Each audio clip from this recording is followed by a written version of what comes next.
ओ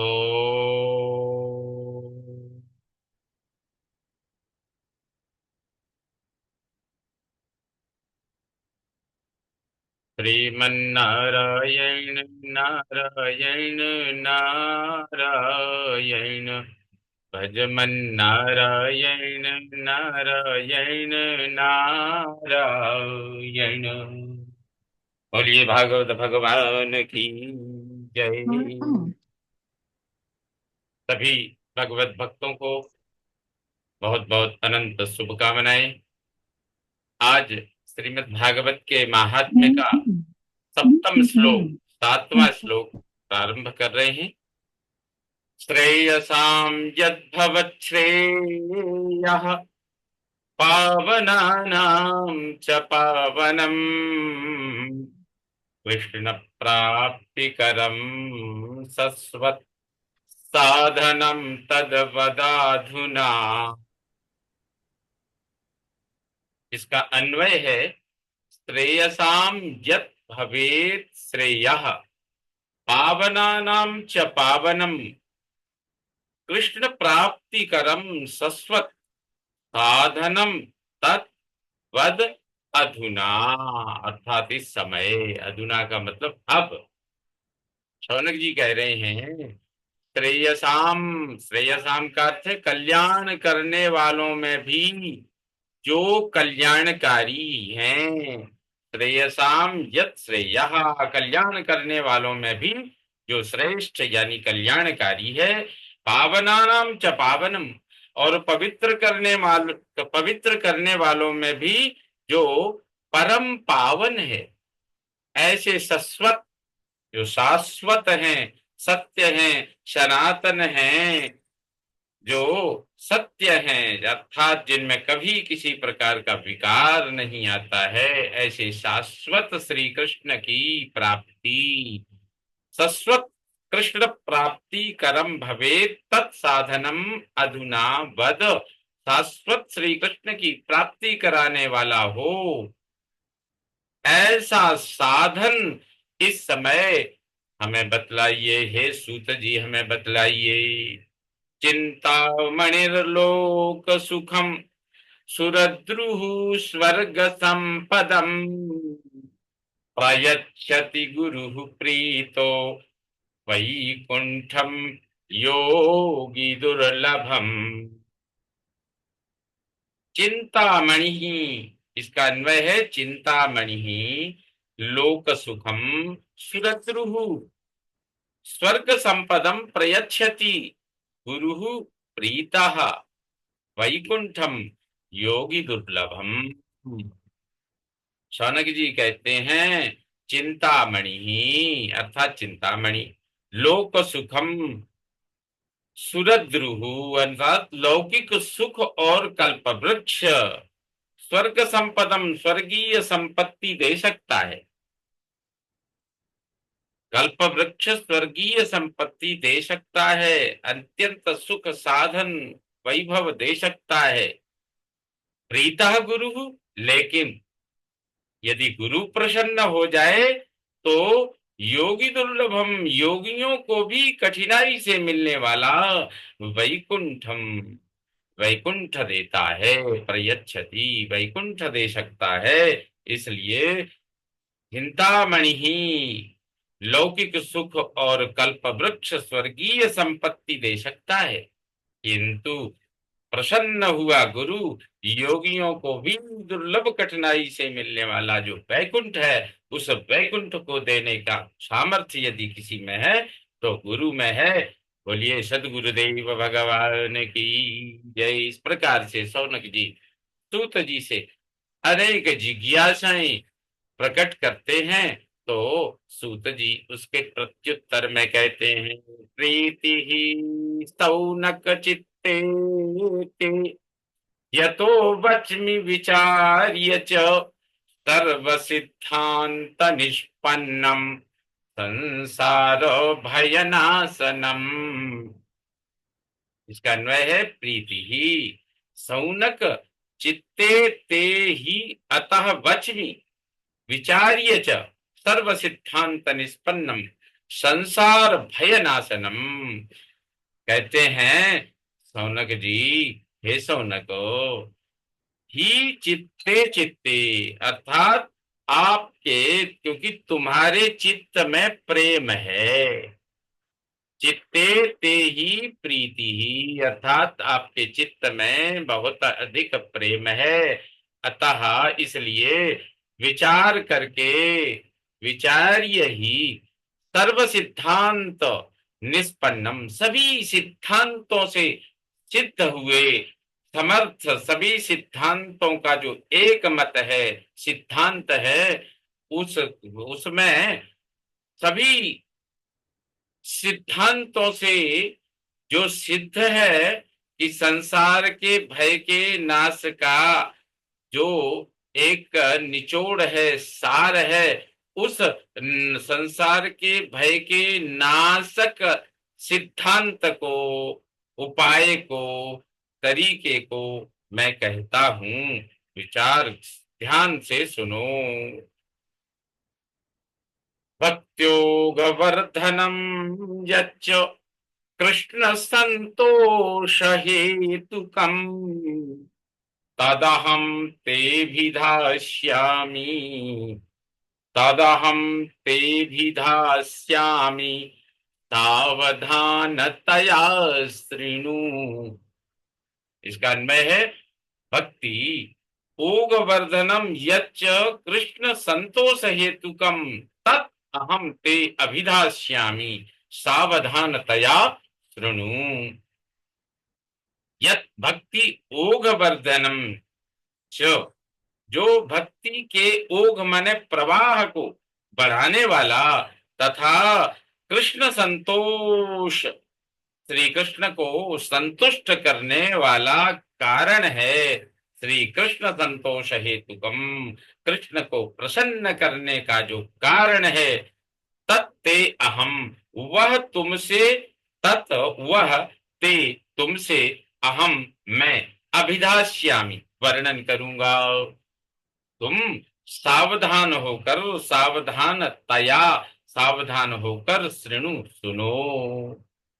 इस प्रकार से सूत जी कहते हैं, काल व्याल मुख ग्रास, त्रास निर्णास हेतवे, श्रीमद्भागवतम शास्त्रम कलौ कीरेण भाषितम।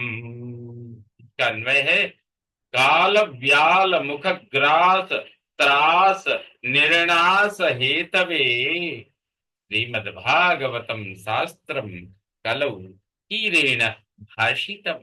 काल व्याल, व्याल माने होता सर्प, काल रूपी सर्प के, काल व्याल, मुख ग्रास, त्रास, मुख में जाने के भय को, निर्णास हेतवे, नष्ट करने के लिए जो उपाय है, यानी काल रूपी सर्प के मुख में जाने के भय को विनष्ट करने के लिए, यानी परीक्षित महाराज को श्राप था कि आज से 7वें दिन तुम्हें आकर के तक्षक डस लेगा, अर्थात तुम में सर्प डस लेगा।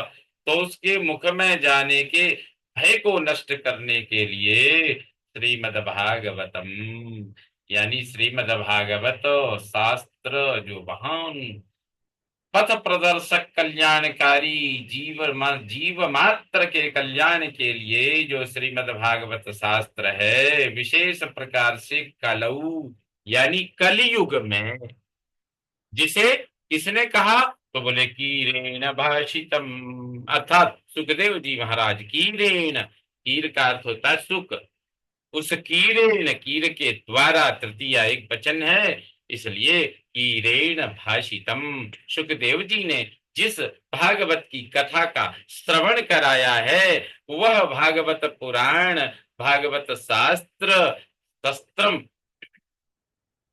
जो अज्ञान रूपी शत्रु को विनाश करने के लिए समर्थ है, ज्ञान प्रदान देता है, ज्ञान प्रदान करता है, ऐसे श्रीमद्भागवत को ही एक सर्वोत्तम उपाय माना जा सकता है। विशेष रूप से कलयुग में बड़ा बड़ा ही पुण्यदायी है। ये भगवान का स्वयं श्री विग्रह है।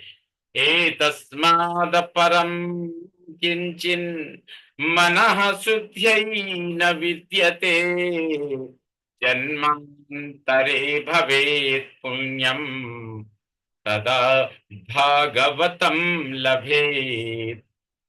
तन्मय है एतस्मात् अपरम किंचित मनः शुद्ध्यै न विद्यते जन्म अंतरे भवेत् पुण्यम तदा भागवतम लभेत्। ये कहते हैं मन की शुद्धि के लिए सबसे बड़ी बात है मन। यदि मन शांत कर लिया, मन शुद्ध कर लिया, तो तन भी शुद्ध है, यह संसार भी शुद्ध है, जगत भी शुद्ध है। एतस्मात् तो मनः शुद्ध्यि, मन की शुद्धि के लिए। तो कहते क्या मन की शुद्धि के लिए क्या करना चाहिए? तो यहाँ श्रीमद्भागवत के महात्म्य प्रकरण के प्रथम अध्याय के 12वें श्लोक में यही कह रहे हैं कि मन की शुद्धि के लिए इस श्रीमद्भागवत शास्त्र के श्रावण अर्थात सुनने और सुनाने के अतिरिक्त कोई अन्य साधन नहीं है, कुछ भी नहीं है। तो मनः शुद्ध्यि, मन की शुद्धि के लिए एतस्मात् अपरम यानी इस श्रीमद्भागवत शास्त्र से श्रेष्ठ दूसरा किंचित कुछ भी साधन न विद्यते नहीं है। कहते हैं लेकिन भागवत कैसे संभव है? ये भागवत शास्त्र का श्रवण कैसे संभव है? इसका पारायण कैसे संभव है? इसका अनुष्ठान कैसे संभव है? तो कहते जन्म अंतरे यानी जन्मांतर का किया हुआ पुण्योदय जब होता है, जन्म जन्मांतर के पुण्य जब संचित पुण्य एकत्रित होकर के उदय होते हैं, तदा भागवतम लभेत, तब भागवत का ज्ञान, भागवत शास्त्र का पारायण प्राप्त होता है। परीक्षिते कथां वक्तुम सभायां संस्थिते सुखे सुधा कुंभं गृहीत्वैव देवास्तत्र समागमन्। इसका अन्वय है परीक्षिते कथा वक्तुम सभायां संस्थिते सुखे सुधा कुंभं गृहीत्वा एव देवाः तत्र समागमन्। अर्थात परीक्षित के लिए, परीक्षिते कथाम वक्तुम, सूत जी महाराज कह रहे हैं परीक्षित के उद्धार के लिए, क्योंकि भयंकर तो भय परीक्षित को था, इसलिए परीक्षित के लिए कथाम वक्तुम, कथा कहने के लिए, सभायाम सुके यानी ऋषियों की सभा में सुखदेव जी के संस्थित बैठ जाने पर, आराम से एक गद्दी पर विराजमान होने पर, सुधा कुंभम यानी अमृत का घट, अमृत का कुंभ, गृहीत्वा एवं अमृत घट लेकर ही तत्र देवा, वहां देवता, तम आगमन, सब माने समीप आए, समागमत है ना, समागमन है। इस प्रकार से जब सुखदेव जी कथा कहने के लिए आसन पर विराजमान हुए, तभी देवता अमृत कलश लेकर के वहां उपस्थित हुए। और क्या किया देवताओं ने? तो सुखम नत्वा वदन् सर्वे स्वकार्य कुशलासुरा कथां सुधां प्रयच्छस्व गृहीत्वैव सुधामिमाम्। अन्वय है सुखम नत्वा वदन् सर्वे स्वकार्य कुशलासुरा कथा सुधाम प्रयच्छस्व गृहीत्वा एव सुधाम इमाम। स्वकार्य कुशला सर्वे, देवता कैसे हैं? देवता अपना कार्य अच्छी तरह संपन्न करने में कुशल हैं। तो ऐसे स्वकार्य कुशला सर्वे सुराः, स्वकार्य करने में कुशल सभी देवताओं ने क्या किया? तो सुखम नत्वा, सुखदेव जी को नमस्कार करके, साष्टांग प्रणाम करके बदन बोले, देवता सभी बोले। क्या बोले? इमाम सुधाम, यानी इस अमृत कलश को गृहीत्वा एव लेकर ही, अर्थात देवता कहते हैं हे सुखदेव जी महाराज, इस अमृत कलश को लेकर कथा रूपी अमृत हमें दीजिए। कथा सुधाम प्रयच्छस्व, यानी देवता कहते हैं हे सुखदेव जी महाराज, इस श्रीमद् भागवत के भागवत ज्ञान रूपी कथा का पान, कथा रूपी अमृत का पान मुझे कराइए। इसके बदले, क्योंकि देवता बड़े कुशल हैं, अपना कार्य सिद्ध करना है, इसलिए कहते हैं हम फ्री में नहीं सुनेंगे। इसके बदले में आप इस अमृत कलश को स्वीकार कीजिए। कथा सुधाम प्रयच्छस्व, इस अमृत कलश को लेकर के कथा रूपी अमृत हमें दीजिए, यह देवता कहते हैं। एवं, क्योंकि फ्री में निशुल्क कुछ नहीं लेना चाहिए, ये सनातन परंपरा इस 14वें श्लोक के माध्यम से सिद्ध होती है। देवता भी कथा रूपी अमृत पान करने के बदले उन्हें साक्षात अमृत कलश सुखदेव जी को प्रदान करने के लिए उपस्थित हुए। एवं विनिमय जाते सुधाराज्ञा प्रपीयताम, प्रपास्यामो वयं सर्वे श्रीमद्भागवतामृतम्। इसका अन्वय है, एवं विनिमय जाते सुधा राज्ञा प्रपीयताम प्रपास्यामः वयं सर्वे श्रीमद्भागवत अमृतम। इसका अन्वय था। अब देखिए, एवं विनिमय, इस प्रकार विनिमय यानी आदान प्रदान, अमृत कलश देवताओं ने सुखदेव जी को दिया और उनसे कहते हैं इसके बदले हमें कथा रूपी अमृत पान कराइए। तो यह है विनिमय, इसको कहते हैं विनिमय। जैसे हमारे सनातन परंपरा, जो भारतीय मुख्य जो व्यवहार परंपरा, मुख्य जो भारतीय अर्थशास्त्र की जो प्राचीन काल में जिसे सोने की चिड़िया कहा जाता है, उस भारत में ये विनिमय की परंपरा बड़ी अद्भुत थी कि एक का कार्य दूसरा कार्य कर दे। आपस में परस्पर एक दूसरे के साधक होते थे। परस्पर किसी के यहाँ कुछ कमी है, कृषि में कुछ हो गया, दूसरे के यहाँ चने हो गए, एक के यहाँ चावल हो गए, तो अदला बदली कर लेते थे, ये विनिमय होता था। तो ऐसे ही विनिमय के आधार पर हमारे प्राचीन भारत का जो समृद्ध इतिहास है, कि यहाँ कहा जाता है भारत में कोई भिखारी नहीं था, भारत में कोई बेरोजगार नहीं था। क्यों नहीं था? क्योंकि हमारे यहाँ विनिमय की परंपरा थी। तो इस अदला बदली हो जाने पर क्या हुआ? तो राज्ञा सुधा राजा अमृत प्रपीयताम, तो कहते हैं विनिमय में क्या होगा? तो राजा जब अमृत पी लेंगे तो अमर हो जाएंगे। भय किस बात का? ये ऑफर दिया गया कि भाई राजा अमृत का पान कर ले, हम कलश लाए हैं, आप ये राजा को पिलाइए, बड़े आनंद से प्रपीयताम, छक्कर पिलाइए, खूब जोरदार बढ़िया दिव्य, एक गिलास की जगह 4 गिलास पिलाइए। इस प्रकार से देवताओं ने ये ऑफर दिया विनिमय का।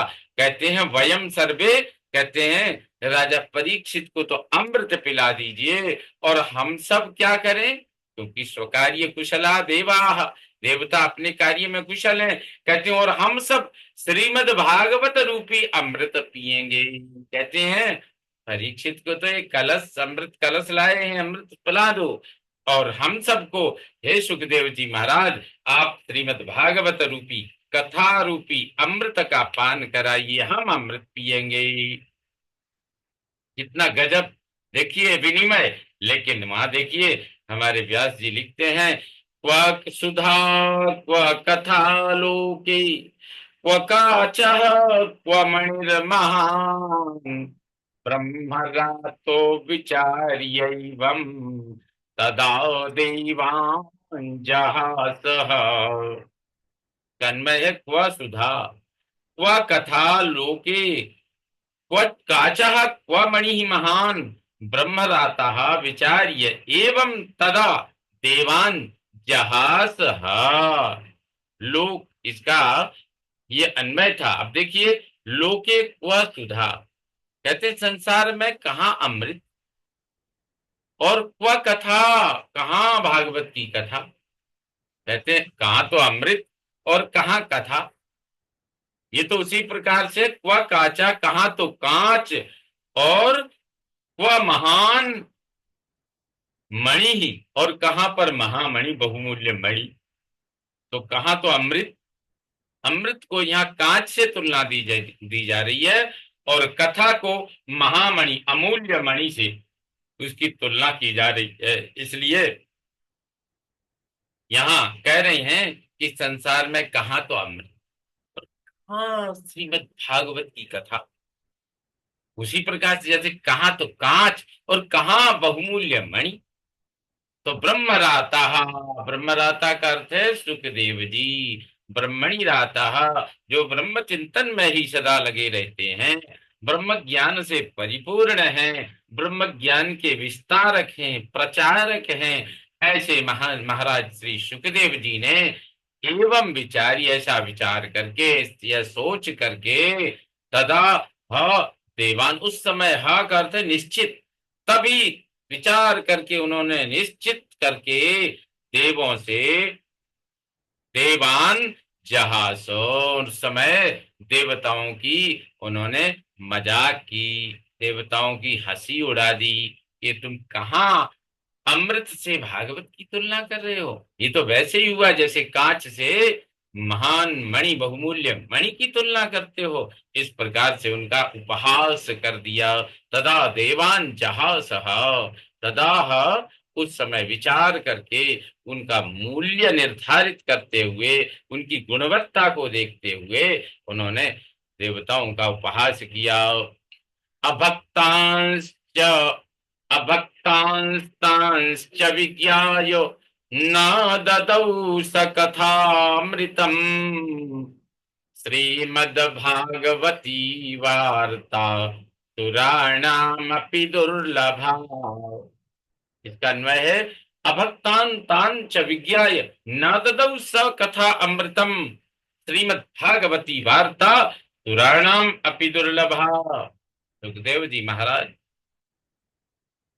कह रहे हैं च तान, तथा उनको, ऐसा उनका उपहास करते हुए उनको, अर्थात भक्तान, उनको भक्तिहीन जानकर उन्होंने कथा अमृतम नाददौ, कथा रूपी अमृत नहीं दिया, अर्थात उसका विनिमय स्वीकार नहीं किया।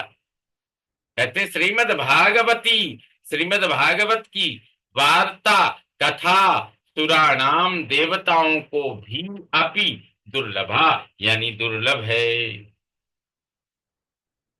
राज्ञो मोक्षम तथा वीक्ष्य पुरा धातापि विस्मितः सत्यलोके तुलां बद्ध्वा तोलयत् साधनान्यजः। अन्वय है राज्ञः मोक्षम तथा वीक्ष्य पुरा धाता अपि विस्मिता सत्यलोके तुलाम बद्ध्वा तोलयत् साधनानि अजः। इसका ये अन्वय था, कहते हैं तथा राज्ञः मोक्षम वीक्ष्य धाता अपि पुरा विस्मिता। उस प्रकार राजा की मुक्ति देखकर ब्रह्मा जी भी पहले चकित हो गई। अजह सत्यलोके, उन अजन्मा ने, अजह अर्थात अजन्मा ने ब्रह्मलोक में, फिर ब्रह्मा जी ने ब्रह्मलोक में क्या किया, तुलाम बद्ध्वा, एक तराजू रखा, तब साधनों को, तब उन्होंने उस तराजू पर सभी साधनों को, अर्थात जो मोक्ष के साधन हैं, उन सभी साधनों की तुलना की, तोल, उनको तोला। तो तोलयत साधनानि तोलयत, उन्होंने मोक्ष के जितने भी साधन हैं उनको ब्रह्मलोक में तराजू लेकर के तोला। तो क्या, लघून्यन्यानि जातानि गौरवेण इदं महत्, तदा ऋषिगणा सर्वे विस्मयं परमं ययुः। लघूनि अन्यानि, अन्वय है इसका, लघूनि अन्यानि जातानि गौरवेण इदं महत्, तदा ऋषिगणाः सर्वे विस्मयं परमं ययुः। कहते हैं इदम महत, इस भागवत के गौरवेण, महान गौरव के सामने, इदम महत गौरवेण, इदम का अर्थ है इदम भागवतम शास्त्रम, इस भागवत रूपी कथा के महान गौरव के भार के सामने, इसकी गुरुता के सामने, अर्थात एक तराजू, एक पलड़े पर सभी मोक्षदायक साधनों को रखा, दूसरे पलड़े पर श्रीमद् भागवत को रखा, तो अन्यानी लघुनी न जातानी, दूसरे साधन छोटे हल्के पड़ गए। लघुनी जातानी अर्थात दूसरे सब साधन छोटे हल्के पड़ गए। तदा सर्वे, उस समय सभी ऋषिगण, जितने सौनक जी के साथ 88,000 ऋषि थे, वो सभी परमम विस्मयम ययुः, अत्यंत आश्चर्य से चकित हो गए, हैरान हो गए। इस प्रकार से मेनिरे भगवद रूपम शास्त्रम भागवतम कलौ पठनात् श्रवणात् सद्यो वैकुंठो फलदायकम। मेलिरे, अन्वय मेलिरे भगवत रूपम शास्त्रम भागवतम कलु पठनात् श्रवणात् सद्य वैकुंठ फलदायकम, यानी कलयुग में पाठ करने या सुनने से तत्काल वैकुंठ रूप फल देने वाले भागवत शास्त्र को भगवान का स्वरूप मान लिया। श्रीमन्नारायण नारायण नारायण। श्री